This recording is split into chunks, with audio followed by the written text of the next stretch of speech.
Ye shall receive power. January 17. Showers of grace. Ask ye of the Lord rain in the time of the latter rain. So the Lord shall make bright clouds, and give them showers of rain, to every one grass in the field. In the east, the former rain falls at the sowing time.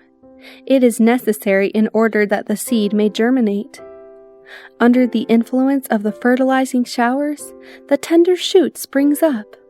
The latter rain, falling near the close of the season, ripens the grain and prepares it for the sickle. The Lord employs these operations of nature to represent the work of the Holy Spirit. As the dew and the rain are given first to cause the seed to germinate, and then to ripen the harvest, so the Holy Spirit is given to carry forward, from one stage to another, the process of spiritual growth. The ripening of the grain represents the completion of the work of God's grace in the soul.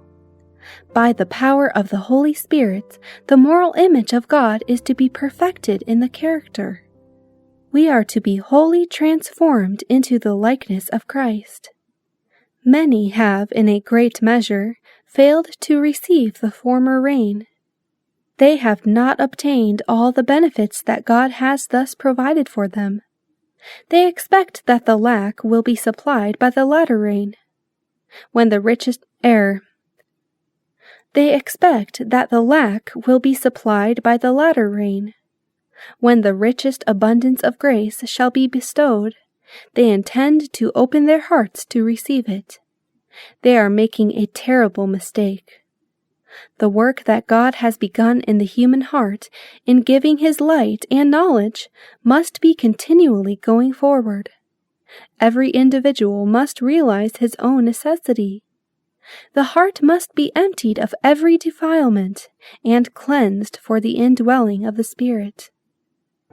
It was by the confession and forsaking of sin, by earnest prayer and consecration of themselves to God, that the early disciples prepared for the outpouring of the Holy Spirit on the day of Pentecost.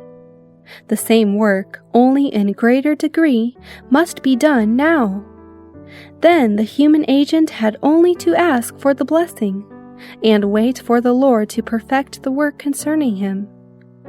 It is God who began the work, and He will finish His work, making man complete in Jesus Christ. But there must be no neglect of the grace represented by the former rain. Only those who are living up to the light they have will receive greater light. Unless we are daily advancing in the exemplification of the active Christian virtues, we shall not recognize the manifestations of the Holy Spirit in the latter rain.